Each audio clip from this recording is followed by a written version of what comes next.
Can you open up a shop? Yeah, and fix cars? Yeah.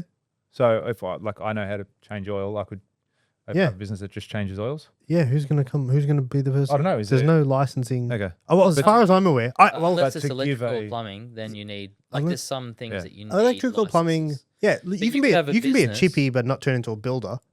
Yeah. You can be a mechanic absolutely. but not turn into a There's roadwork a lot of and they were pushing some time ago to get every trade registered.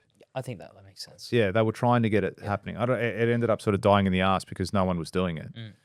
But yeah, they were pushing that for some time. Shortage. They don't want to implement more. Yeah, hurdles with it. More hurdles. Well, there you go. Another aspect of it. Are you finding difficulties there at all? Getting good quality people? No, I was I speaking to you about this today or the other day? I think when you think about it, there's millions of people in Victoria, 22, 25 million people in Australia. I don't know how many billions of people, 7, 8 billion people in the world. If you're not looking for a million people to work, you're looking for what are you looking for? One. Like two. you're trying to fill one position. Yeah. Usually. So it's not that there aren't people. It's just you don't have. It's a bit harder to find them. That's all. To attract them. Yeah, that's what it is. Exactly. You've got to become that destination type place. And I completely agree with what you said there. Yeah. It's in history, I haven't really had too much difficulties finding people to work for me, as in directly for my company. Sometimes with trades, I find that some of the trades, say you've got a plumber that's grown and then he employs people and then the people he employs are shit. And then as a result, his quality of work goes down, which then affects mine as the builder.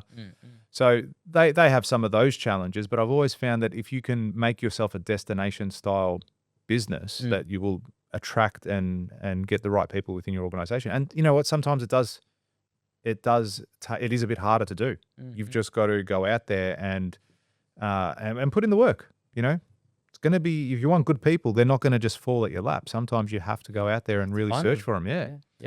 You asked me before, are you on the tools? At the moment, my tools is a large part of it is recruitment.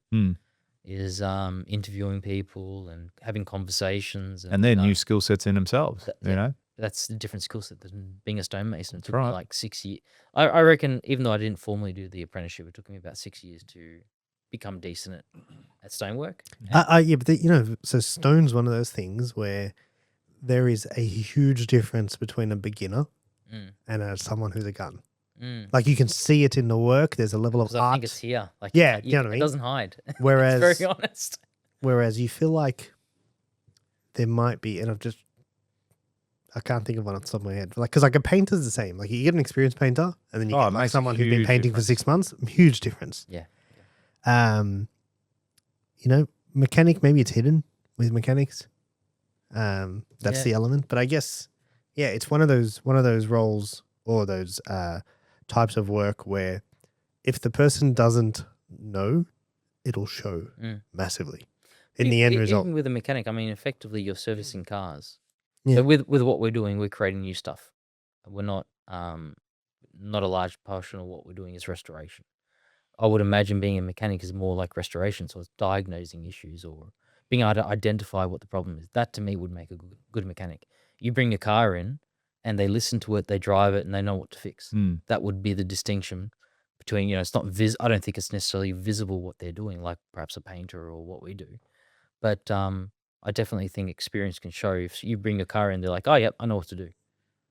Yeah. Not just go through a checklist of oil, filter, and that's it, and go, I've done my job. That's Yeah, that makes sense. I guess I can't think of anything then that really doesn't have a huge impact of not having a lot of experience.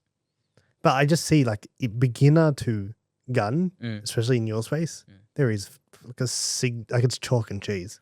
I've hired and fired. It's so chalk and cheese. Probably over 600 people. Yeah, that's the thing though as well. And you got 40 at the moment, right? See how many people you've had to go through. Yeah. And I think that's really important. You can hire slowly, but I think it's important to fire quickly. If it's not the right person, they've got to go. They've got to go. And I've done that in the past where you hold on to people too long or longer than you should. Oh, fuck, I need to get through this job. Oh, I need this person. Oh, they'll do 4 bad things and then they do one good thing. You're like, oh, okay, he is all right. You forget the bad things and then along come the bad things again. So I reckon that's a massive thing in business to just be like, no, at the time you see something's not right, it's generally not right. It's generally going to be your initial gut feeling on that person, on that thing, is the one that you got to follow. And just you got to be. You're probably doing them a favor just as much by letting them go as to keeping them here, because they'll go out and find another opportunity or somewhere else that's better suited for their skill set. You know. Yeah. My only criticism with that is, I want to say criticism. I went through the same thing of just like not right, not right, not right, not right, and I thought, geez, I'm just going through people like no tomorrow. If you're recruiting for a senior role, well, there's a certain level or expectation that they need to deliver on. Absolutely.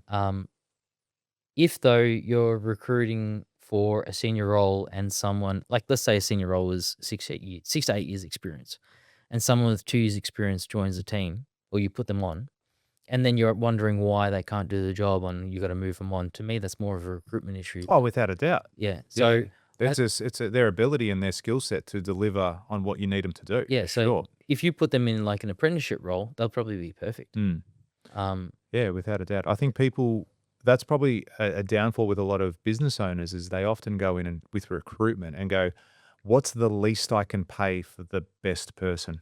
Doesn't exist. It's a bad.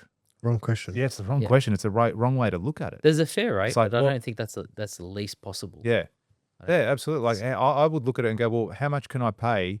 Or if I pay someone this much, how much work are they going to do? How much are they going to execute for me and bring in and do all that sort of stuff? And what value are they going to add? What value are they going to add? Like ultimately, you'd love to be hiring people that are better than you. For sure. You know, every single time. I would love to have the smartest people working for me, the best people, the best minds in construction, all those sorts of things.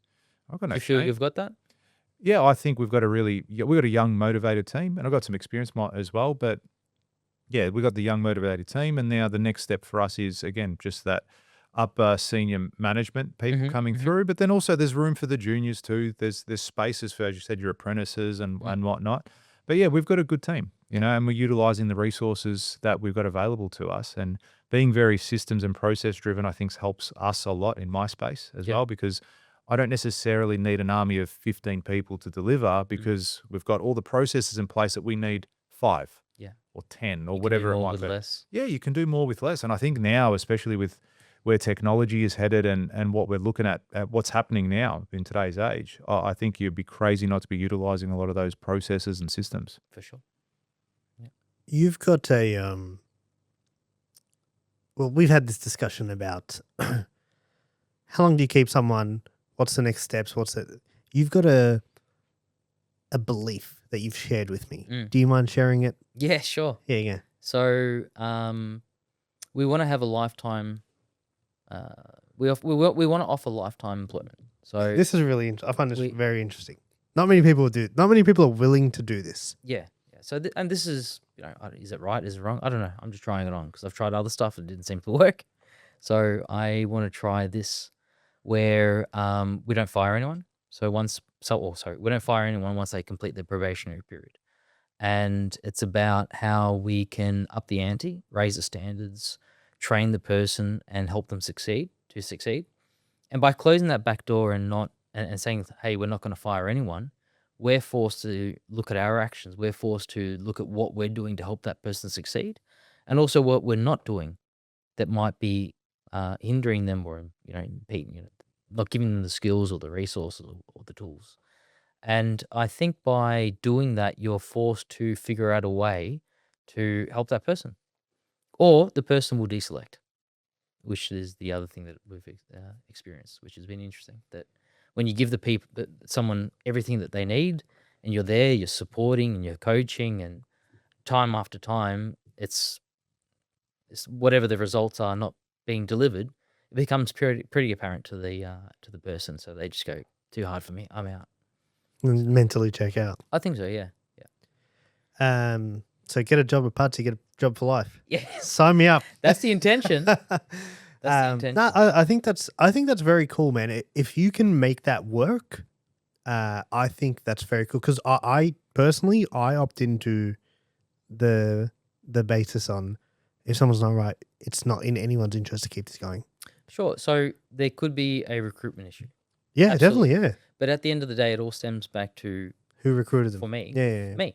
Yeah, and that's credit to you for taking. Yeah, it's a huge Responsibility. Yeah. That's what it comes down to. You're controlling the output, the Yeah. outcome. So if you get rid of the person, you're shortcutting any of the lessons that you might learn to help you with the next person, if that makes sense. Yeah, So, I think there's also an element of if you have that standard there of what's expected and all that high, everything, the mentoring, the guidance, all that sort of Yep. stuff, people will then go, okay, you're not firing them, but it doesn't mean they have to stay there either. no, So they could turn around and go, okay, this This is not for isn't the me. place for me. that's fine. All right, exactly right. So you've inadvertently you've fired them by just saying, no, this is our standard that we accept, that we expect from everyone. And if you want to be part of it, You want to be part of it, that's great, but you need to do these things. because And we say, look, I'm not going to fire you, but hey, I'll pull you up every single time that you don't cut the stone the right way, that you don't help someone carry something, or you go to the toilet for an hour. Like all these things will come up. it'll start to come up. Yeah. And then you'll be constantly at the bottom of the barrel and going, okay, well, do you really enjoy being here? And that's a And this question is that what some people starts ask. to bubble to the surface. Yeah. When you, I kind of liken it when you put, the teapot on. If you took it off every time it was about to boil because it started to shake and vibrate, it never boils. So you have to keep it there and hold it there to that point. And that's what I think it's like with people. It's uncomfortable. It's uncomfortable having straight conversations and saying, hey, look, this is, you're missing the mark here. But I think it's good for them and good for you, provided, you don't have to be a dickhead about it. But also you don't want to be passive where you're sweeping things under the rug. That's right. I think there's 4 modes of being. There's aggressive, passive-aggressive, passive, and being assertive. And being assertive is the only thing that works. The other 3 modes of being don't work. If you like that clip and you want to watch another one, click just over here. And if you want to watch the full episode, click just over here. Don't forget to subscribe to the channel, and thanks for watching.